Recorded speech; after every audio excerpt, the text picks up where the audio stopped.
and welcome to this very, very special Libsyn live stream. My name is Brian Coddington. I am the video designer and editor here at Libsyn, and I am so excited for this live stream. Like literally since we've announced it and since we've worked with our guest today, Joe Scola from Movie Dumpster, I've been excited to be able to talk about this because I love video, especially I love using YouTube, and oh man, I'm so excited for this. But I've got.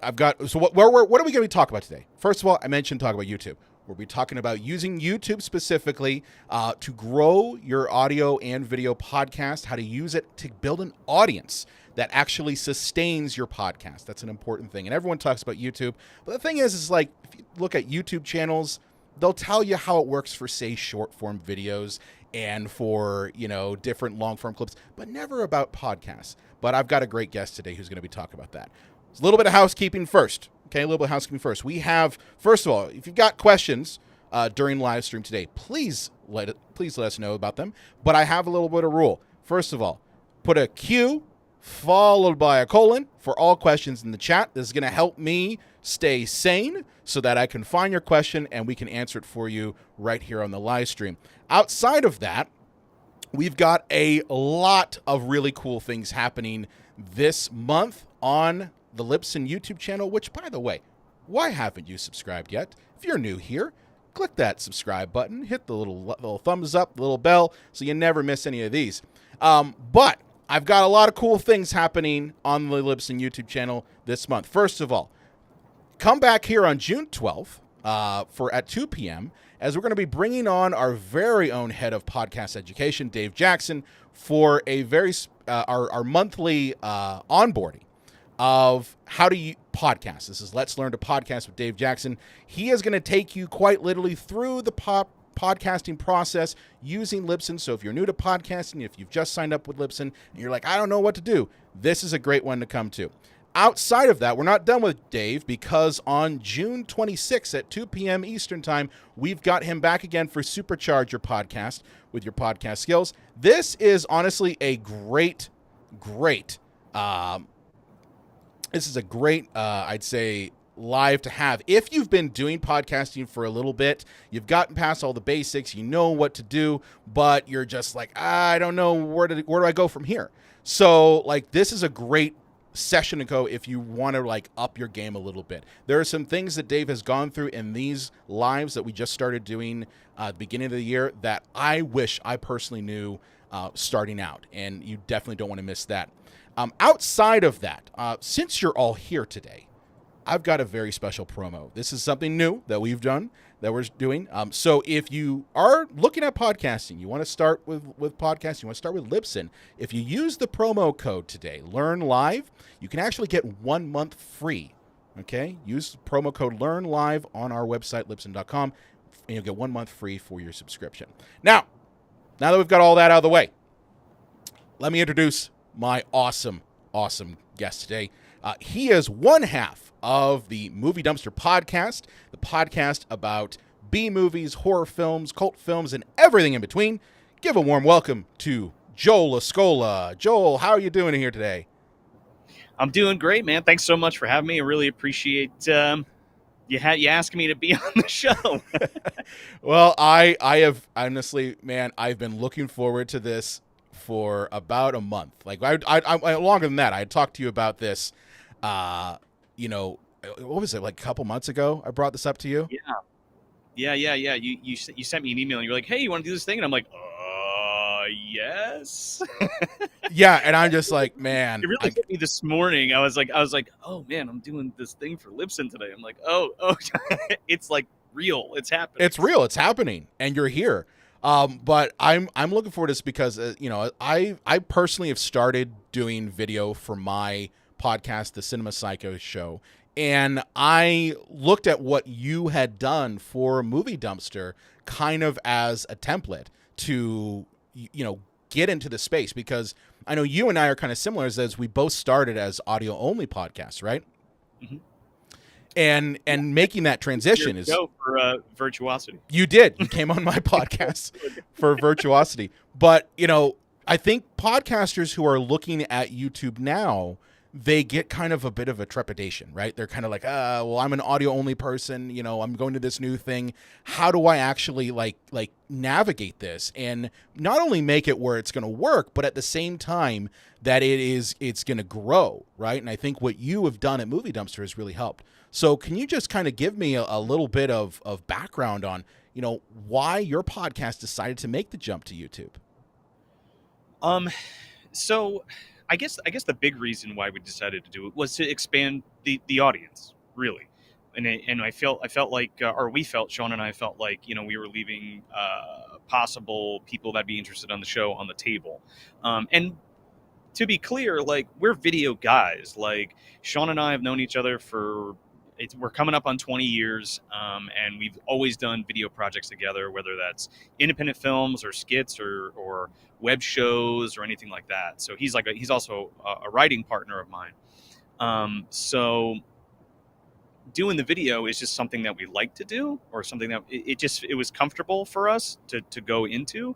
So the jump from the audio to the video, at the time, we wanted to actually do it earlier, but we actually had 3 people on our show at one time, and with my other host, Connor McGraw, and we were going to make the jump there. Now the problem was he is on the other side of the country, so we were trying to figure out how that was going to work. Anyway, long story short, we ended up it just being Sean, and he ended up moving closer to me, and he was able to come here, and we were able to do the show the way that we do it. So it was kind of a mix of different things of why we did it and how we went into doing it. Very cool. So Does that answer your question? Sorry. yeah, no, it definitely does. So, obviously being an audio only podcast first, like you added YouTube as a destination even before you jumped into doing video, right? Yeah. So we put up just, which is apparently not a thing you should do, but we did it anyway, was just put up the still image. But at the time, I think if you go back and watch that first couple seasons, there's like animations that I did that play throughout the whole thing. But it's just audio. Like when you play it, it's just the audio podcast in a video container, right? Mm-hmm. For YouTube.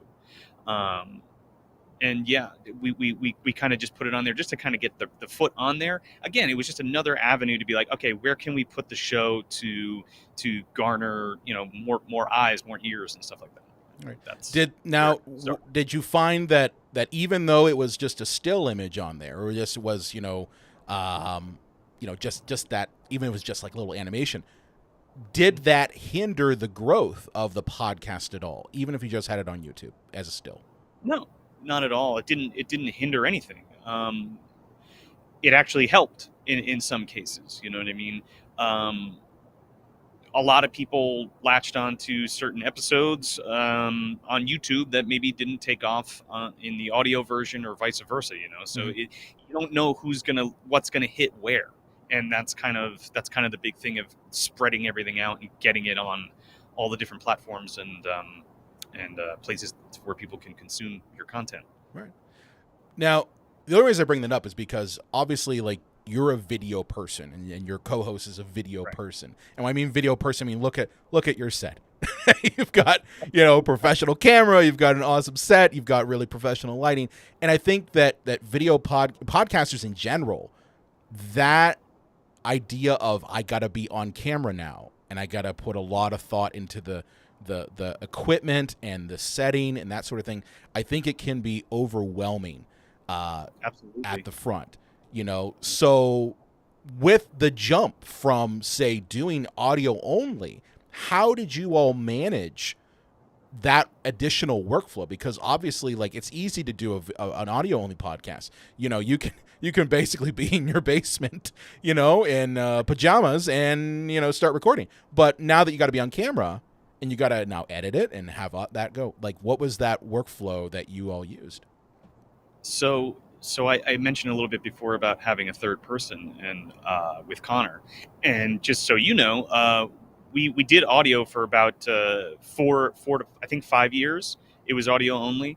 And it worked out for us because when we started, we were all in different parts of the country to begin with, or different states, rather. So we always did Skype calls with each other, and then recorded our own audio on all of our separate ends, so it was the highest quality. And then later, Sean and I would put them into you know, edit it all together so it sounded like we were all in the same room. So I don't think anybody even knew that we weren't getting together all the time until we kind of, lifted the curtain and was like, hey, actually, we never get together, which is how we kind of lasted through COVID too. And at that time, just a little history too, I think that really helped the show grow because a lot of podcasts were canceling, trying to figure out Zoom, trying to figure out a way for them to connect. And we kind of already figured it out. We had figured it out in the beginning how to do that. So the swing into video was Connor ended up having to leave the show. And Sean and I were like, all right, well, what's the next step for the show? How are we going to do this? And it, of course, was video. Now, we had been talking about video while we were doing the audio show and how we would kind of figure it out. And we needed a set, of course, even though this is just my basement. This is just like my hangout room. You know what I mean? So we're like, oh, well, that's a pretty good backdrop. Let's use that. And of course, I had the cameras because I do video like for professionally. I'm a cinematographer. I'm an editor. I do audio, motion graphics, graphic design, all that stuff. So we set it up, and then it was trial and error. If you go back and look at the beginning of when we started, you see everything build into what it is now. And in my opinion, getting the lighting, because this is a small room, so like getting the lighting and the lenses and figuring that all out, it took time to get that all together. We shoot. We usually use 3 cameras. If it's just Sean and I, we get a wide and 2 main cameras, so we have stuff to cut to. Because the biggest problem with that, right, is like when you're on audio, you don't have to worry about somebody looking this way or a cut in the middle of audio because there's nothing to skip. Like the video won't skip or look like there's a cut there because you can only hear it. So the reason that's why we did 3 cameras was so we can seamlessly put stuff together, not have to worry about flubs or, being able to have something to cut to and kind of keep the rhythm of the audio into video. So the show didn't change as much. And of course that comes with, editing all the stuff. Right. The workflow is increasingly more daunting with I video. bet. Like you were saying, we're recording three pieces of audio and then we're cutting it together and then we're shoving it out the door. This is like, okay, we have 3 cameras. We have audio that needs to be mixed and mastered. We have video that needs to be color corrected and resized and fixed and put together. And then there's the exporting of the video at the right bit rates and the right size, and then you got to upload it to YouTube and make sure that all looks good. There's a lot of trial before it's become a little bit more easier for Premiere and stuff like that to export settings for YouTube that work really well. But for a little while, it was tough because you had to manage, you had to watch your blacks and all different kinds of video jargon stuff. Yeah. So there was a lot of things about it. Now it's pretty straightforward. Do you utilize like templates or any sort of like I mean it's templates in terms of like if you're using Premiere Pro, you've got like a project template that has things like your bumper and sound effects and things like that that that you're going to always be in there. You use those? Yes. Yeah, so Sean and I split the editing together. So I had put together a big I got a drive and I put all our stuff in order for each season that we've been doing it, and each season it gets cleaner and cleaner. So I'd send him a big folder of stuff, or we have like a drive that we share. So I'm the hub for keeping the video, like the raw stuff, and then I'll make proxies for him and send it to him if he's editing an episode.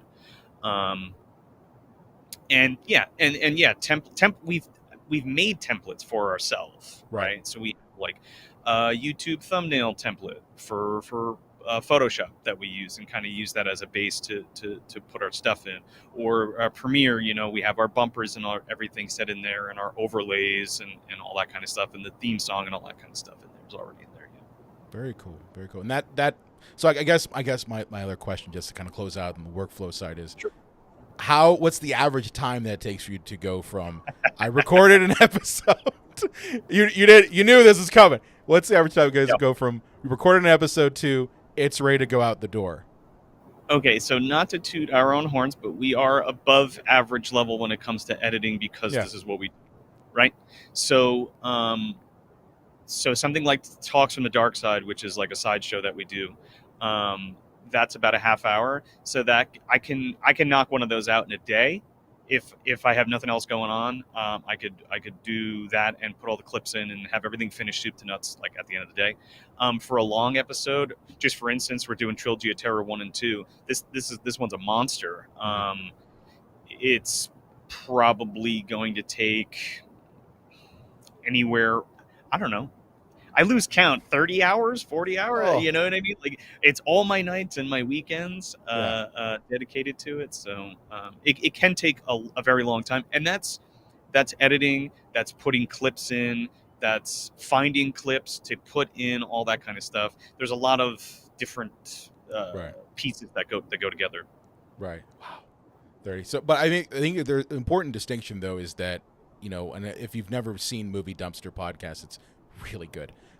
Is that I've noticed that you don't just do talking head through the entire thing. You are including clips from the movie that you're reviewing as reference material, and like that additional B-roll is what it's called for our non-video people who might be in the audience. You know, that takes time, right? Like that, finding that clip, excising it, putting it into the timeline at the end, scrubbing through the point where, like, at the time you mention it, that is an additional task that, you know, I'm wondering if that takes a lot of your time.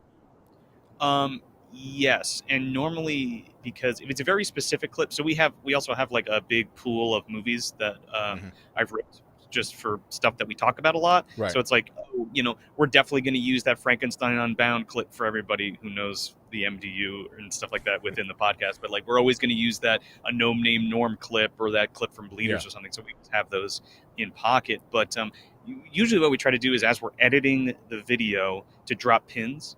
So if I know I want to put a clip in there later, I'll just like drop a pin and be like, you know, Friday the 13th clip, or, you know, this is the joke and this is where this goes and this is all this stuff, or show an image here, or show the Photoshop, or show artwork from a fan or something like that. We'll put that all in for later.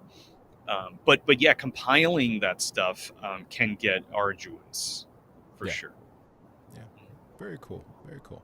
Well, you know, obviously, go ahead. But I want to, with putting all those clips in and stuff. I mean, that was the thing I was most excited for, because it helps your joke too. So like, Movie Dumpster is a comedy-based show, so like it helps a lot when you can show something and you get the audio version of it together. So it's like a double whammy. Yeah. So, in my opinion, that was a big part of the fun of doing the video too. Yeah. Now, obviously, like what we're talking about here, people who are very much video centric get this. But if you're maybe you're not a video person, is there a suggestion you would have for someone to add this into their workflow if they wanted to add this sort of video element to it? Well, we're speaking about YouTube. YouTube is a wealth of information. It's not just for stupid videos. There's a lot of information to be consumed. Right. If you're serious about, that's the big thing, right? If you're serious, you got to really want it. This is something, like, this isn't just a hobby. Like, this is something you really got to love what you're doing. Right. And if you're ready to take the next step for that, and you want to go, you know, see if it's for you, of course, but watch a bunch of videos, get equipment that's, you know, within your budget range, that, you know, do what you can do. Yeah. Right. Use what you got. And see if you can make it work, and then you'll grow from there. If you keep doing it, you can grow from there, you know, and get better things.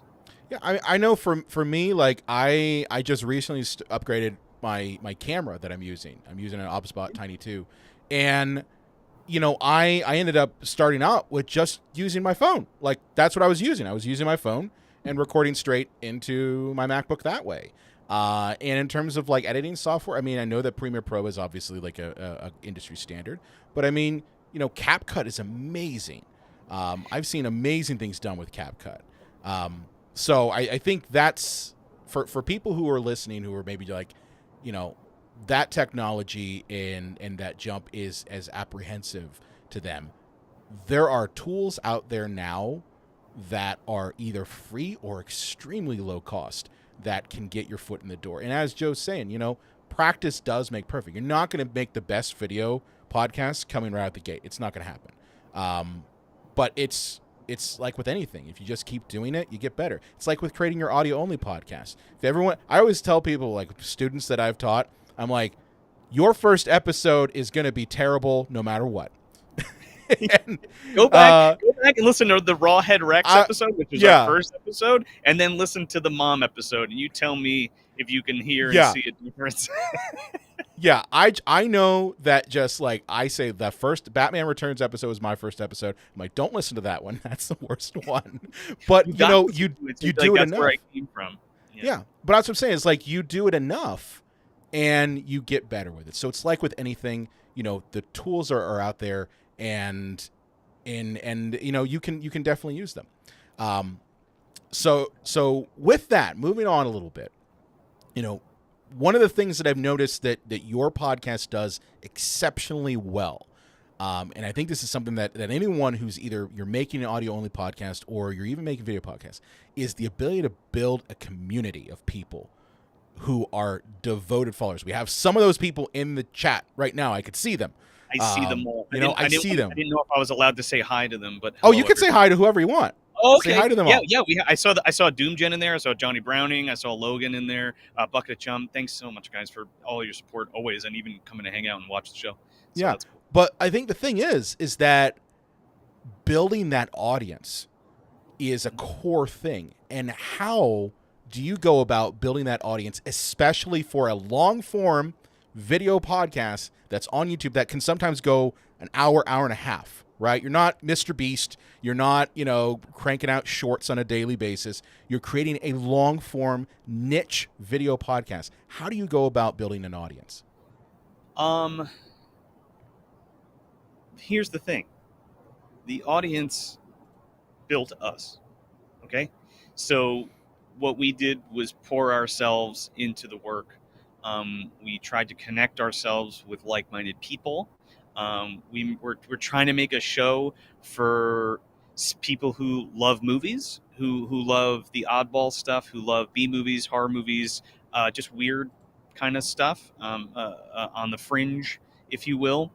And we tried to make sure that we were reaching those people as best we could with hashtags and posting in groups and whatever, and seeing who would want to come. But the congregation that has formed around Movie Dumpster is of the community itself. Like the people come because they like us. It's not because we tell them to.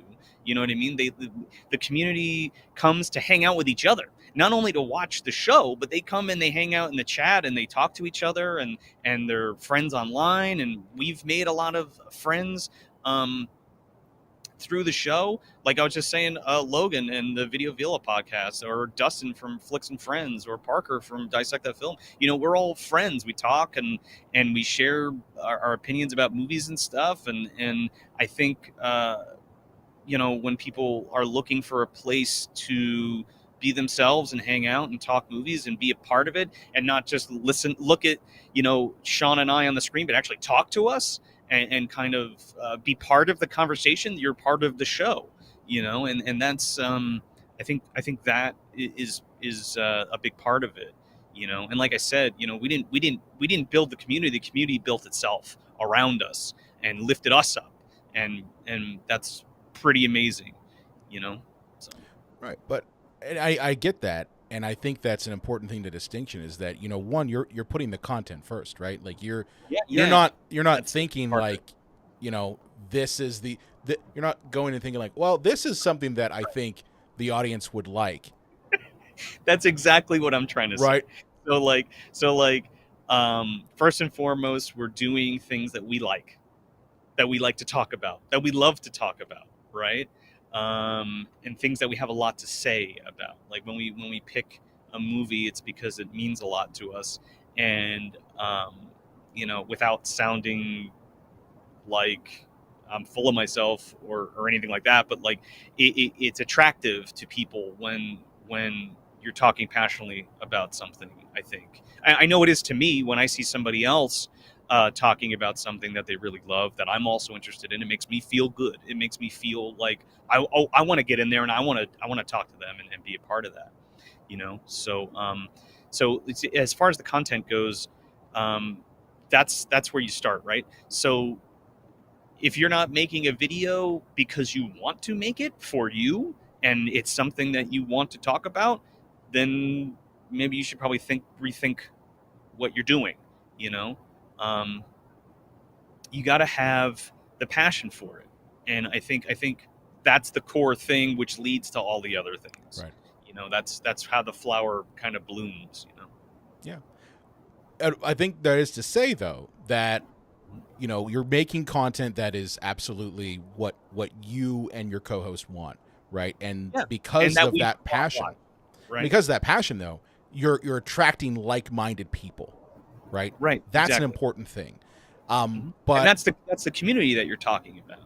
You know, yeah. So you're not like trying to like play 4-degree chess or something like that and trying no, to gamify how it's going to work. You're this is something I'm interested in, and people will share this interest if I put it out there.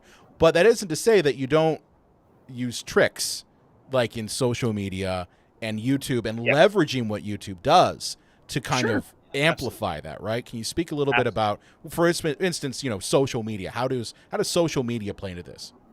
So so you have to use, and this is the way this is. So like I said, at the core, it's making stuff that you're passionate about. But then, okay, well, how do you reach all those people that you want to reach? And there's all different kinds of stuff. Now, we haven't really messed with paid ads. We used to, like, back when we first started, because we didn't really know what we were doing. So we were like, oh, I don't know, throw $5 at this and see what happens, or whatever. But we haven't really messed with that. But I do want to explore that later, again, in a different way. But as far as like social media goes, um, there's little things. I mean, we were talking about it before we jumped on the air. Like, if we have a show coming out, when's the best time to tell people about it? When's the best time to post about it? And when I'm talking about these things, I just want to make one thing clear. When I'm talking about these things worked for us, and these things work for us, and it's from trial and error and trying to figure out what'll hit for movie dumpsters specifically, but you can try them too. Um, um, we find that we usually get more people if we do it closer to when we're dropping. If we tell people too far away, it gets lost, right? And sometimes stuff doesn't show up for days on socials, depending on who you're following or what account is in your what is it called? Where it like comes up in your account specifically for people that you want to follow or see what they're doing specifically. But as we get closer to when it drops, like an episode drops, we try to put a video up. We try to put a trailer up. We try to put a reminder in like Instagram. Instagram has this awesome thing where you can put reminders in your posts and stuff like that. I mean, take full advantage of the tools that you have at your disposal that are already in the apps that you're using anyway to promote your content. So there's that. Um, Again, we like to drop it closer to the thing because we usually see more people join. So that, how do I say that? We usually see more people Right. join sooner, and more with more people coming when we do it closer to when we're going to drop the episode. Right. No, makes sense. I mean, even here's the thing. Even when we were promoting this live, it was posts that were dropped within an hour or 2 hours of this live happening that at least for me on my end were getting the most engagement on things. So I mean that's something to keep in mind. If you're and the other thing to note too is that what you guys do is you don't just put the episode out on YouTube and say, "Hey, it's out, bye-bye." Right? Yep. Like there's No. there's another strategy in there that you apply to it, right? Can you talk about that? You Yeah. use premieres. Yeah, we use premieres. That was something that our buddy Tony from Hack the Movies turned us on to, and I really saw a huge benefit in that, and he saw that benefit too. Clearly, I mean, he did it first in terms of like being friends and stuff like that. So Right. I kind of stole that idea from him. But you know, it really it works and helps, and the reason that it works and helps is because when you premiere something on YouTube rather than just dropping it on YouTube, any way that you can get engagement on that video before the video is live, technically, because when you're premiering it, it's not technically live, like it's happening, and then when Right. it's done, it's live and it gets pushed to people. Um, it we in our experience, it has helped our videos reach more people that might be interested in the video if there's likes, if there's comments, if there's a healthy interest in the video before it goes quote unquote live.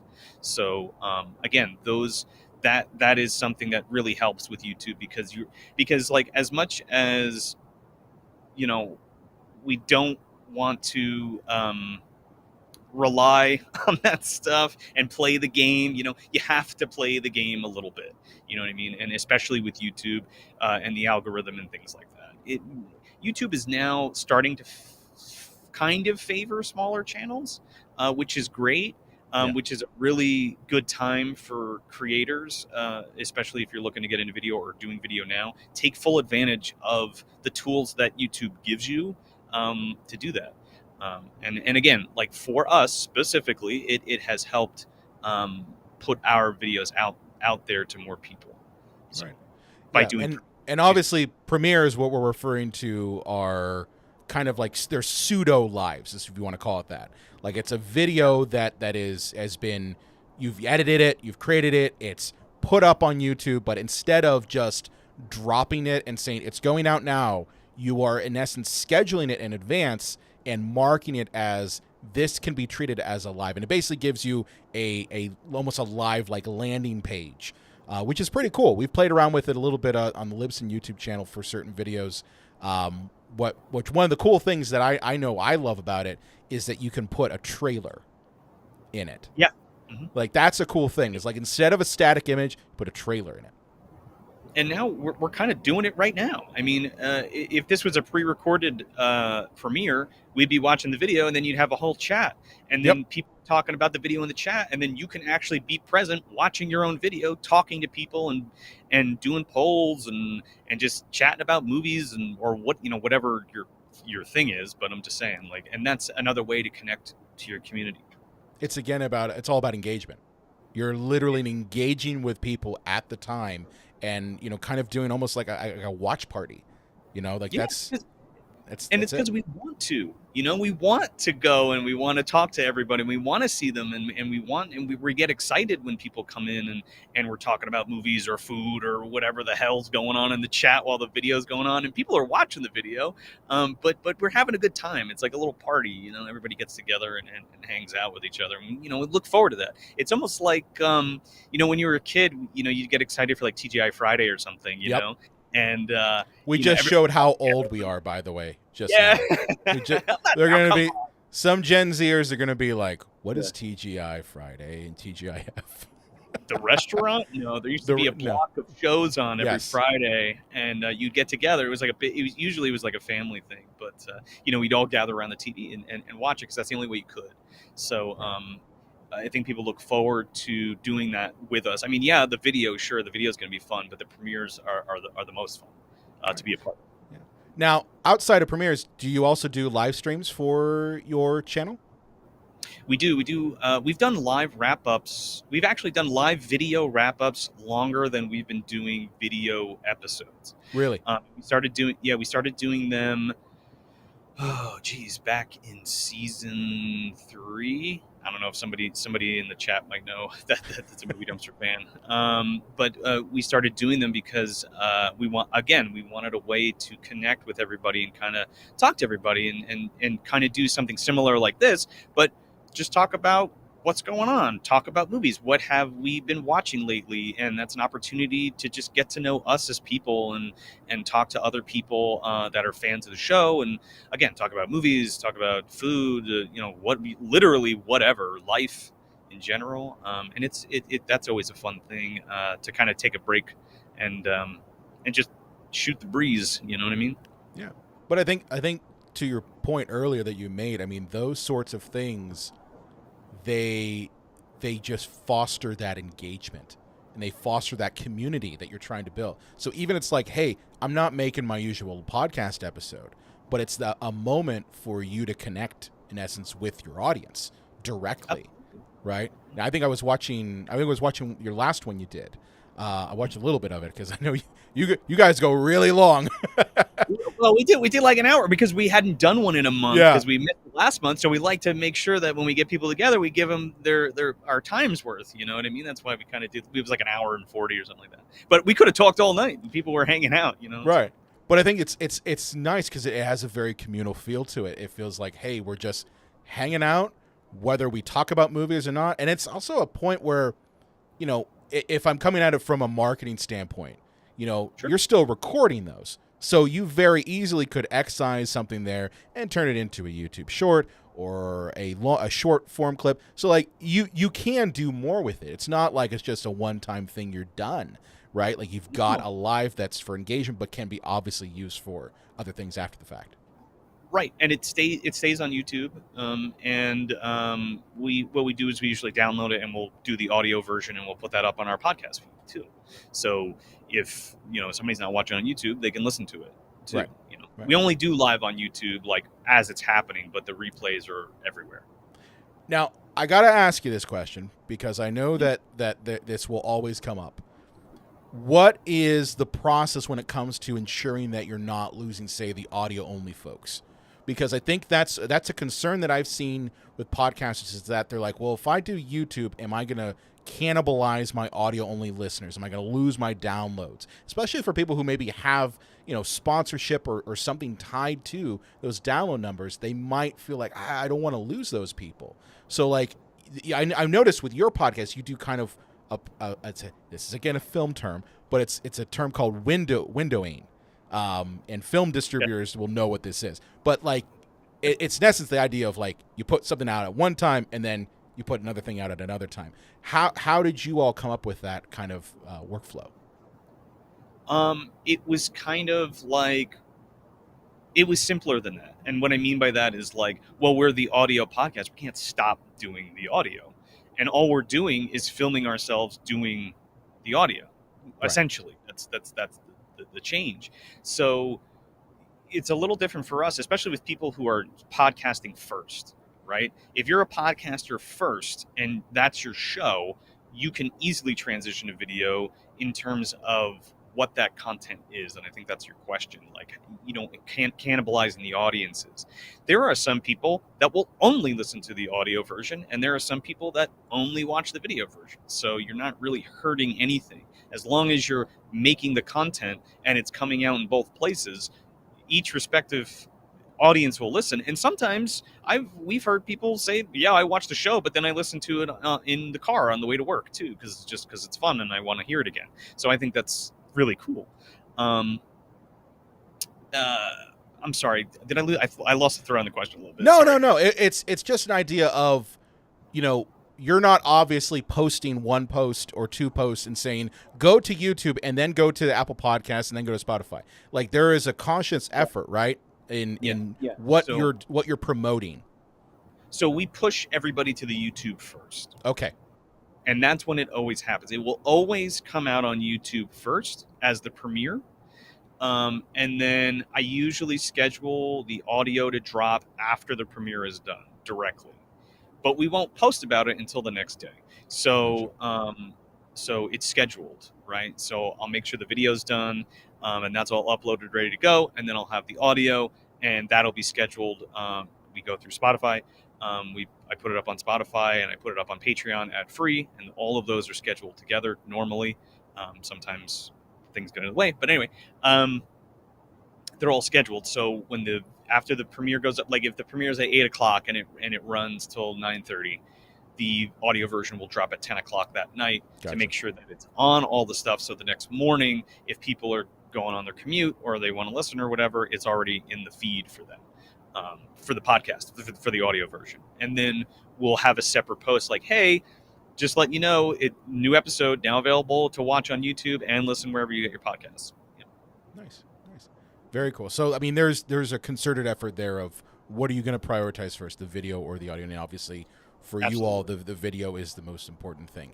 And I think to what we've been talking about, that engagement aspect of it is why, you know, being able to have a communal thing, being able to have a premiere that goes on at the same time and interact with people to build that audience up and build that engagement is powerful. And I think that's why you're prioritizing YouTube. It's the flashpoint for the content, right? It's so much harder to be like, oh, I dropped my podcast, come watch my video. You know Right. what I mean?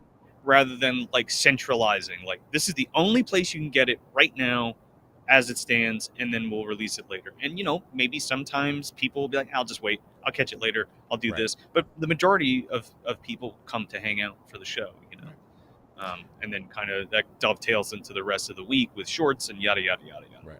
Now, speaking of that, speaking of YouTube and speaking of optimization, you knew I was going to hit you with this one.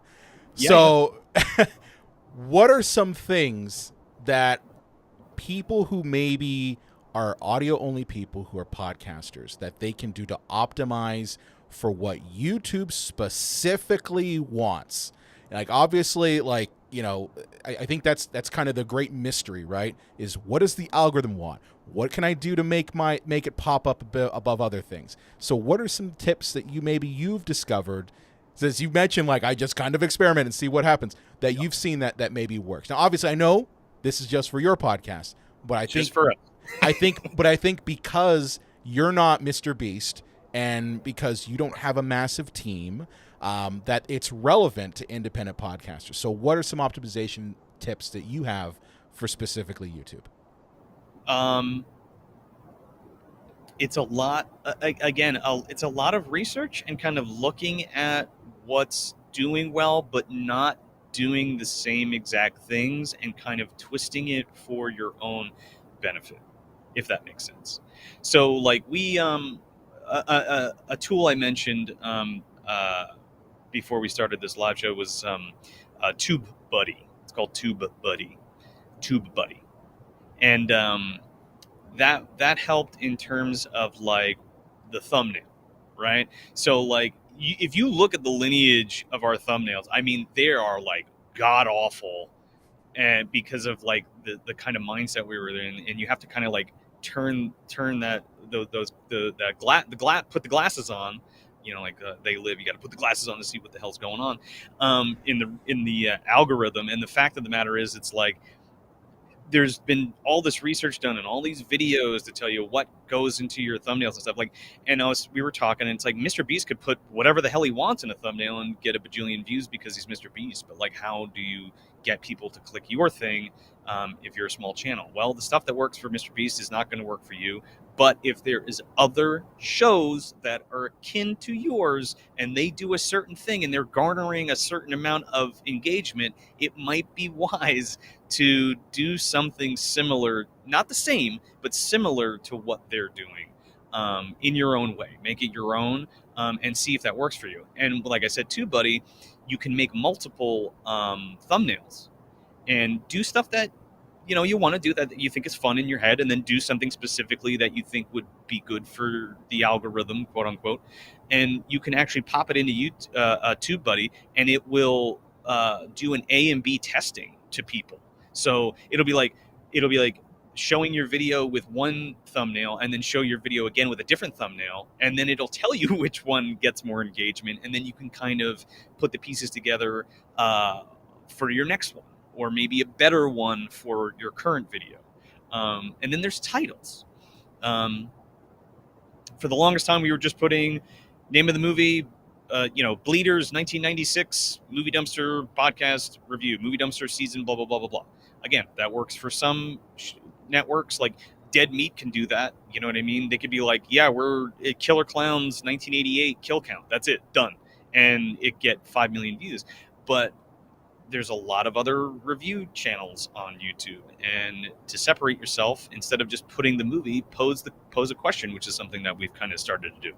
Now, that doesn't mean you have to change your entirety of your show, because anybody who watches our show knows that the show is the same, but the intro might be a little bit different, or there might be a weird title or something that we didn't usually do. So like in terms of that, the title would be, just for Trilogy of Terror 1 and 2, just because that's the next episode coming out.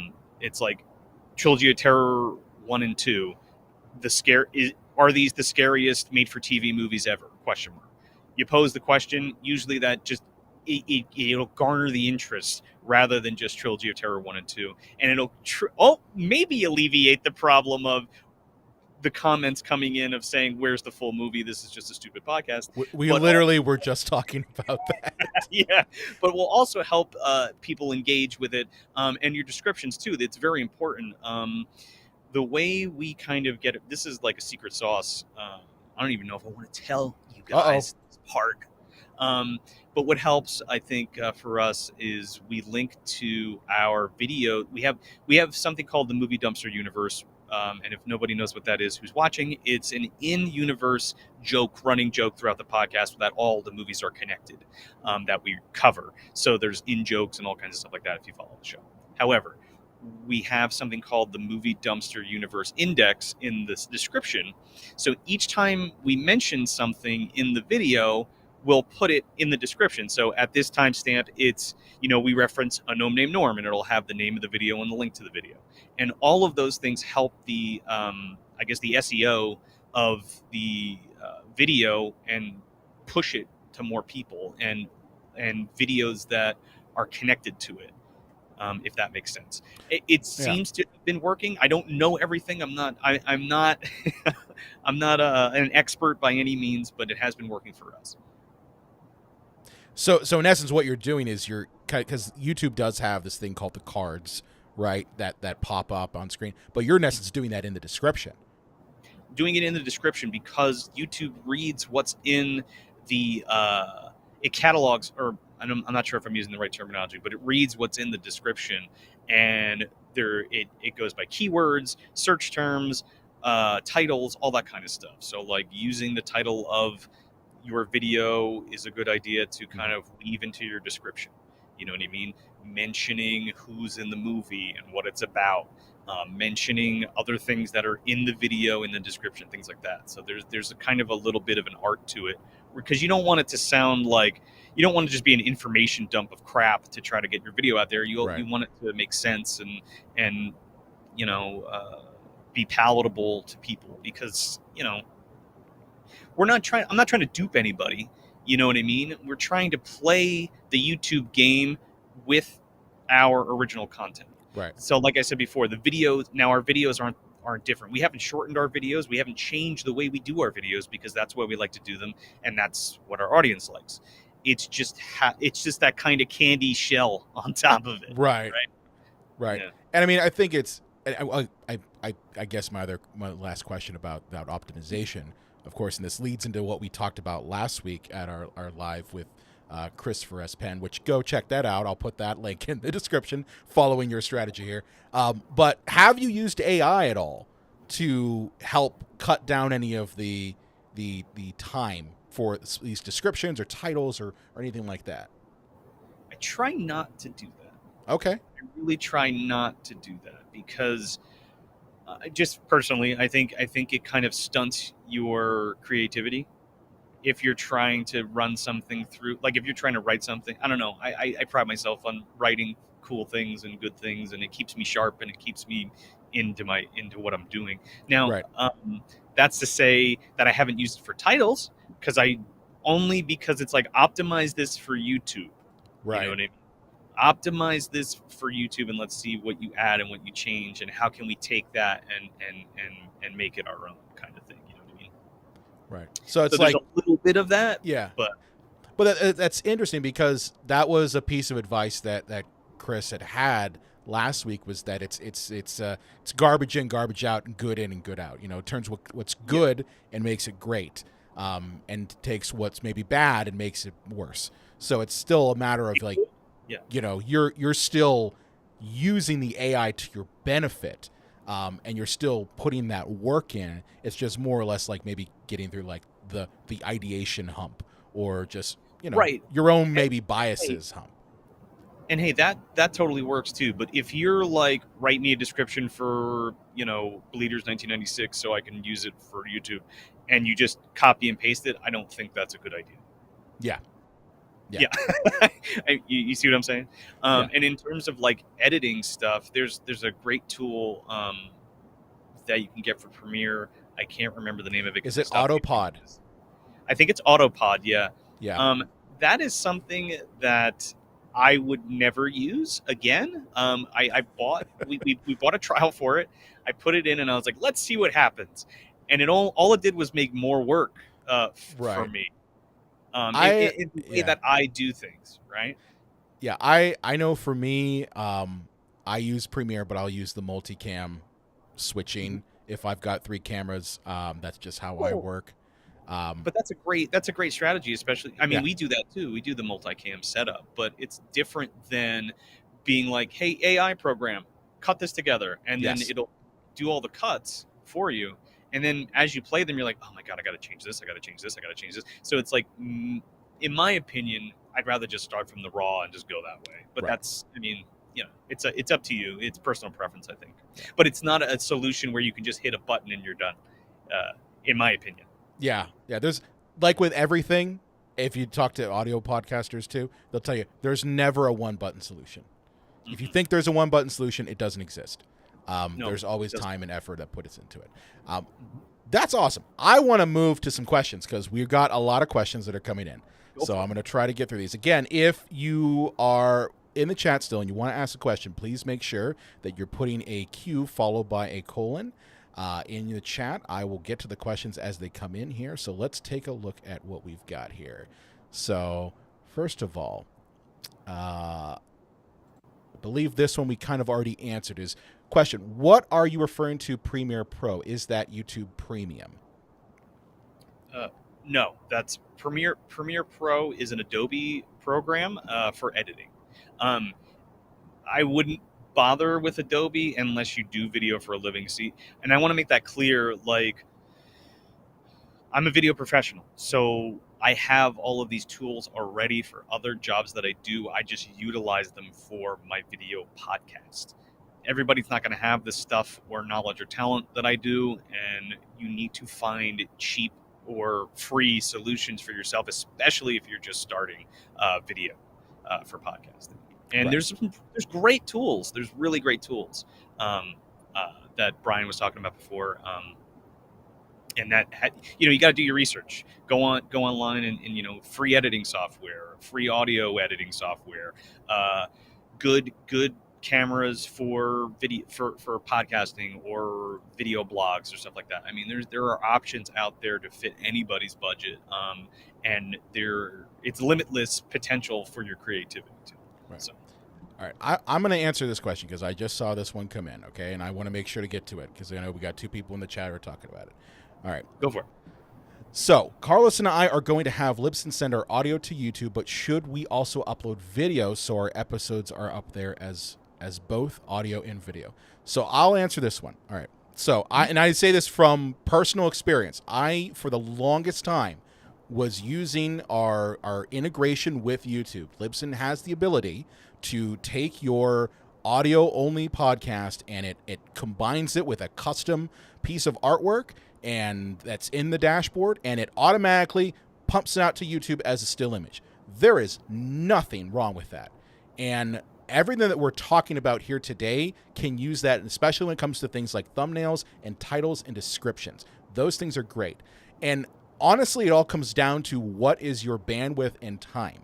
I think the one thing to get across is that adding video, yes, is great. And yes, it's something that if you can do it, awesome, but it also takes a bit of time. That's not to say there aren't shortcuts out there, but I think if you want to get on YouTube and you're like, all I got the time to do right now is just do the still, there is nothing wrong with that, and I encourage you to do it, especially when you consider the fact that there's YouTube Music that does use that is literally designed to make it a more enjoyable audio-only experience. So Carlos and Stephanie, if you're using our integration, absolutely do that. Now, if you are also going to do video like what we're doing right now or what Joe does, I would probably not use our integration. What I would probably do instead is just upload your video version to YouTube and go through that process of making it a premiere, and then keep Libsyn for your audio only folks. That is what I would do, because one, you don't want to confuse the algorithm. In essence, you want YouTube to be the home for that. But that is honestly if you are going to add full live action video. Okay, I hope that answers both your questions, because I really wanted to make sure that we talked about it. But it's a really good question. Okay, now outside of that, let's see what else we got here. So this is from Screens in Focus. How do you ensure that movie clips you use aren't copyrighted, and is it legally okay to use them in your podcast since you're talking about them? I've been concerned about what I can use. That is a really great question. And I'm going to say yes, and I'm also going to say no. So specifically, you should not use movie clips with audio. Do not use them with audio, or try not to. And I would keep them short. So when we integrate clips, we usually don't get hit for copyright stuff. If they're 4 seconds ish, they could be a little longer depending on the movie. If you're using, Batman, returns or something, you're probably going to get hit by Warner Brothers. But if you're doing something like I mentioned before, Bleeders 1996, like nobody cares. You could put the whole movies for free on YouTube. So there is a gray area there. But to your point, we always get hit with a copyright from CBS for our Talks from the Dark Side episodes. Now, we have a whole intro to that where we mimic the Tales from the Dark Side intro, and we use clips for that show as well.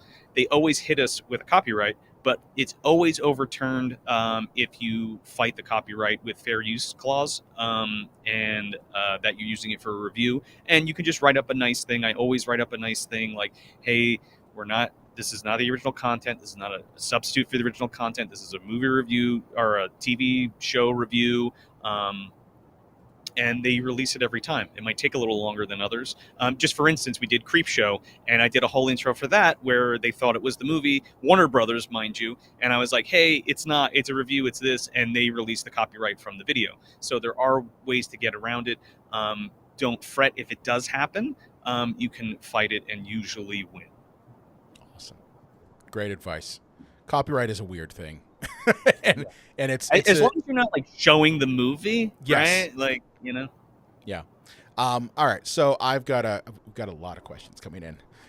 That's good. Good. Keep them coming. All right. So this one is from Bucket of Chum, and it's, how can I be more engaging as a solo podcaster? If Sean disappeared tomorrow, I would need a guest. I would have to have guests on the show. It's much more entertaining when it's at least two people having a discussion. As far as engaging as a solo podcaster, I mean, take clips from your shows and turn them into shorts. Do more. See if you can do more promos with that person, whoever it is. Like we talked about collaborative posts, on Instagram. Invite your collaborator, whoever your guest is, on your show, and then, I mean, we've done it before.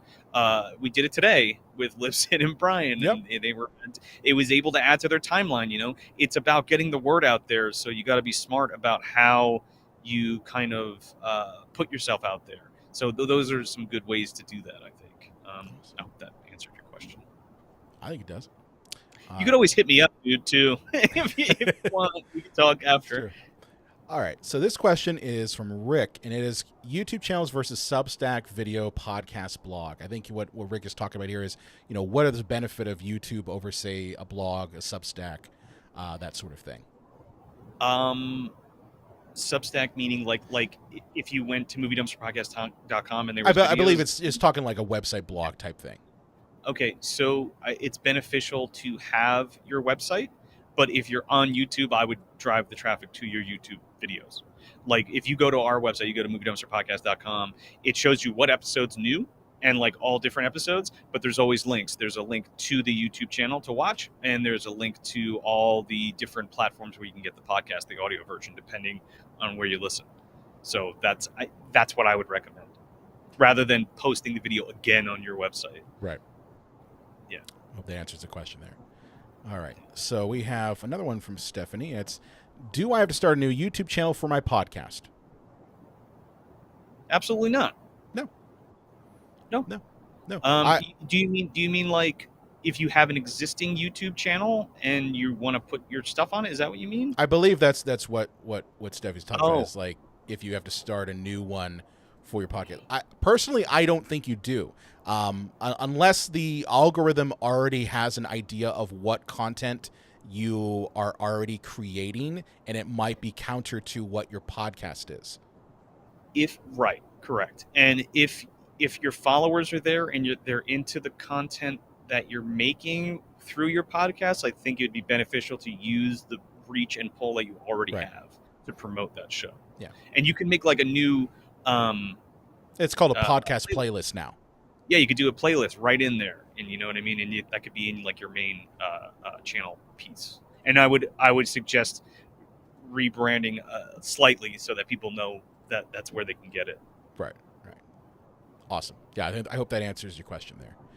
All right, so let me jump down here. I've got a couple more here. Okay, this one I think I can answer here. Can you tie YouTube stats for video version of a podcast back to Libsyn if you did not use the integration?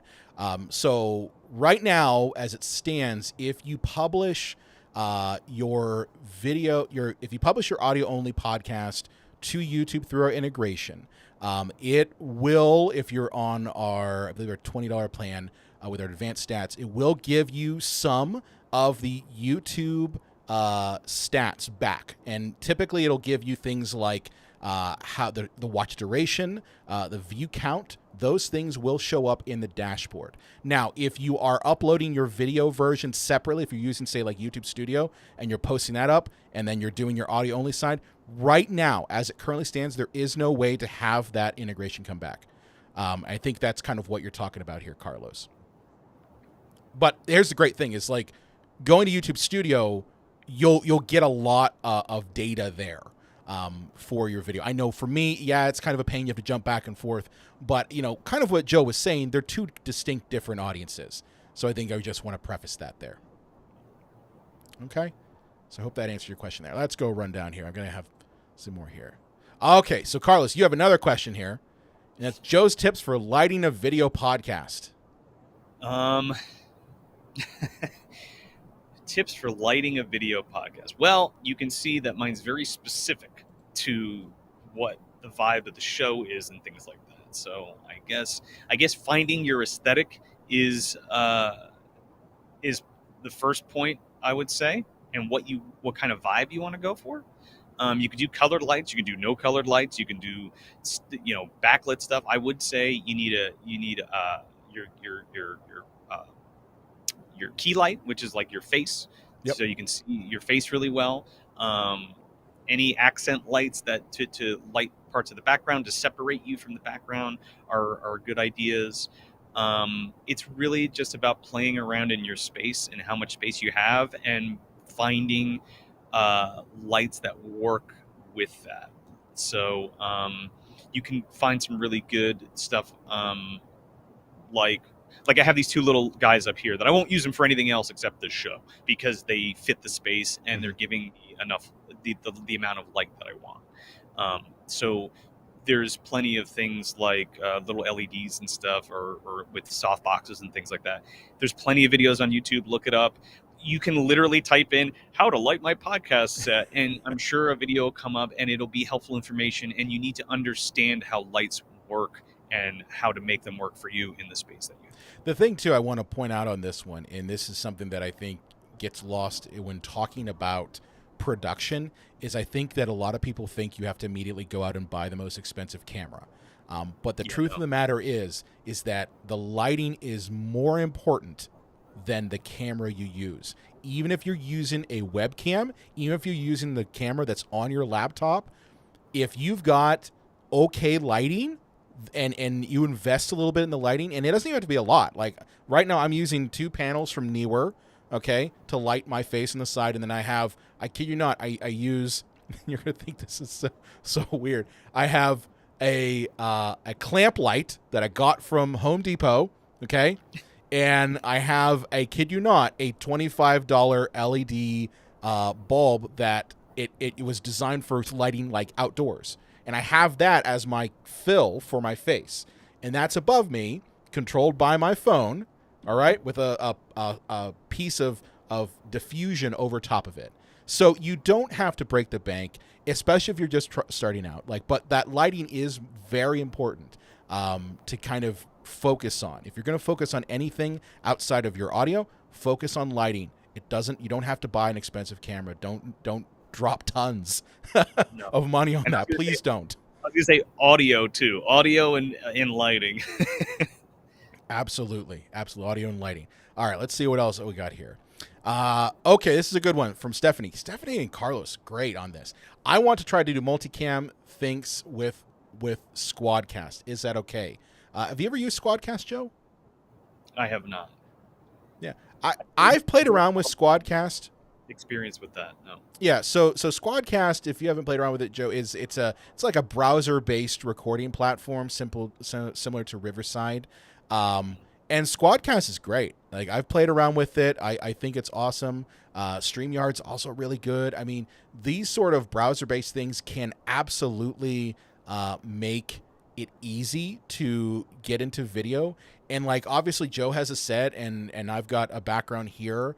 But honestly, like, if you use something like Squadcast, StreamYard, or Riverside, or even what I'm using to actually record this now, which is Ecamm Live, I mean, you can make a sort of show that way. It doesn't have to be your in-person. And honestly, my podcast, the Cinema Psycho Show, is done that way. We use OBS, and OBS Studio is a free piece of software. But we don't record in person. So, like, I think absolutely use Squadcast if you want to try that out. You know? Totally. Whatever works for you and what you have access to and that you're comfortable doing. Yeah, awesome. All right, I think we've got one more question here, and then we'll wrap up today. I know we went a little over, but I want to make sure everyone's questions get answered. So this is from Johnny Browning, and it's, say you just started a podcast, only one episode so far. Should you just jump straight into video podcasting and work on audio later? If you just started, I would say do both, right? Then you just cover both bases if that's what you want to do. If you want to just do audio and that's what you feel comfortable with, you could just do the audio first. If you want to jump on the bandwagon of video, then you can do both at the same time, because once you do the video, you're getting the audio with the video so that you can just post the audio later. You know what I mean? As a podcast. So there's a benefit to that. But again, it depends on what you're comfortable with and what your goals are and how you want to follow through with it. Yeah. I mean, I personally, to kind of put my ideas on it, I think that there's nothing wrong with doing both. If you are confident in the content that you're producing. If you are still trying to get past like the training wheels of being on camera and being on microphone and talking about your material, and you're just like, well, I got to do the video and I got to do the audio. Honestly, focus first on crafting a good show and crafting a good podcast and making sure your content's on point, you know, and really get good at being critical of what your show is. You know, absolutely. You might think a segment works really well, but at the same time, it might not. You know, it might not work well with your audience. So, my point of view to you, Johnny, is if you've got a workflow that you can commit to, that accomplishes both video and audio, and you're confident in your content, then absolutely go ahead and do that. There's nothing that's wrong with doing both. And in fact, doing that video will give you more material that you can use for marketing your podcast. You can create shorts. You can create short clips from your podcast. But keep in mind that sort of stuff should not take away from your content, from your show, from making sure that you're putting on the best show possible. Okay? But great point there. I think I'm going to take one more question here. Okay, I think one more just came in. Okay, I think we don't. Oh, here we go. This is a good one. This is from a LinkedIn user. Awesome. When starting out, should you niche down or be open to dial down as you go?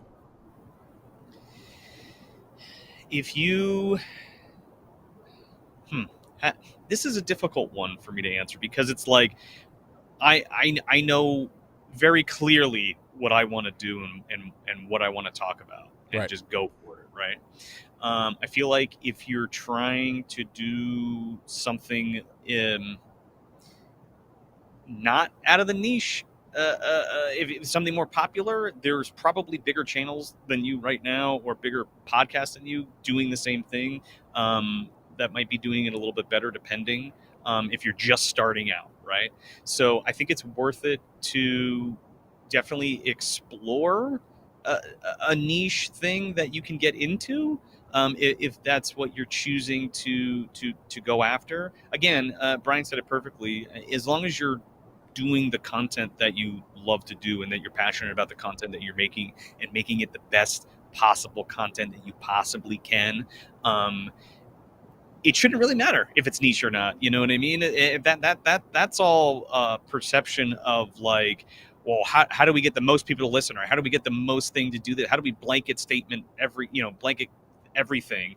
And it's like, well, you have to have a direction that you want to go in. You have to have something that is driving you and the show forward, and your creativity and making good content for people to consume. And I think it could go either way, in my opinion, personally. Yeah, I kind of echo your opinion. I think it depends largely on the existing audience there. I can only speak as a movie podcaster, and I could tell Yeah, you right now that if this is something I'm literally going through myself. There's a little peek behind the curtain here, folks. I've been doing my podcast since 2016. I've always made my podcast something that encompasses all movies, and I'm encountering a point now where I'm asking the question, should I niche down to a specific genre of film rather than be all-encompassing? And that's a question. And honestly, like, there's going to be an impact on your audience no matter what you choose, And I would say not to do that. You would say not to do that. In your case of limiting yourself to what type of movie, I think that's hindering, in my opinion. Okay. Like Movie Dumpster is, we mostly do horror because that's what I like. You know Right. what I mean? But we've done action movies and we've done kids movies and we've done comedies and stuff. And I think you should leave that door open. They might be niche comedies or niche action movies, or you know what I mean? But I feel like you shouldn't limit yourself on the Right. content. Does that make sense? Whatever you're passionate about talking about. I said that a few times. Yeah. So, yeah. Like if you really love Superman, you know what I mean, and you want to do that Superman movie, I don't. I'm a Batman fan personally, but oh, well, we'll talk about that Batman movie because that's what you. There might be 800 other people, or Right. a million other people talking about it, but it's your take, and you also need to remember that too. Make sure that you're being your most genuine self when you're discussing the things that when you're forming your opinions for the things that you're commenting on, because people will come to you just to hear what you have to say. And maybe they heard, like if somebody said something about, for instance, Into Violent Nature. Everybody's talking about Into Violent Nature right now, but I think everybody's kind of going, I want to hear what they say. I want to hear what they say. I want to hear what they say. They all have different opinions and stuff. So don't pigeonhole yourself by not talking about something if you want to. You know what I mean? I love that. That's a good piece of advice. I hope that makes sense. It does. Well, it's more or less like I started surveying my audience, and that was kind of the thing. And I noticed that, on YouTube, at least for me specifically, I had a lot of people who like the horror and B movie stuff.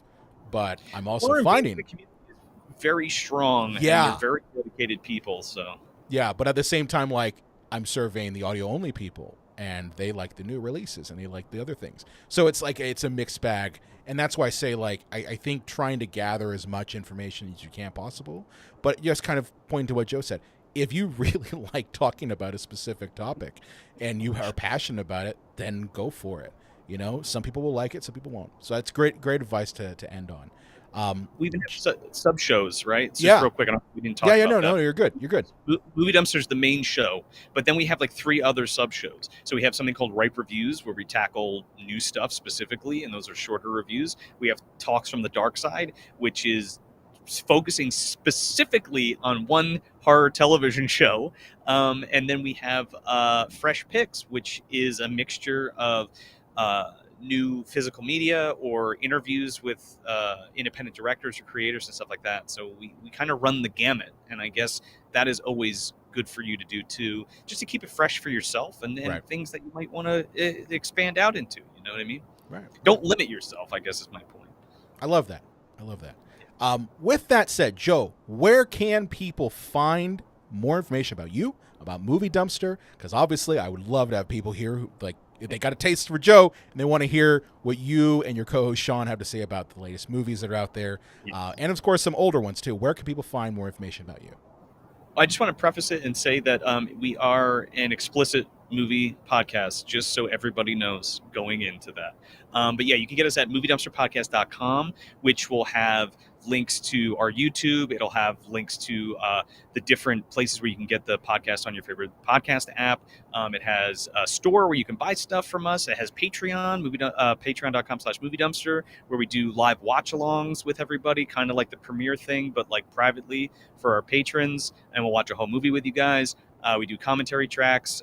You get sticker packs, T-shirts, glow-in-the-dark pins, all kinds of good stuff. We're actually doing a live watch-along of Freddy's Dead: The Final Nightmare in 3D, and we've been shipping out people actual 3D glasses that we found and bought, and so we're giving that to our patrons, which is really cool. And you can also find a calendar for all our stuff there of events coming up.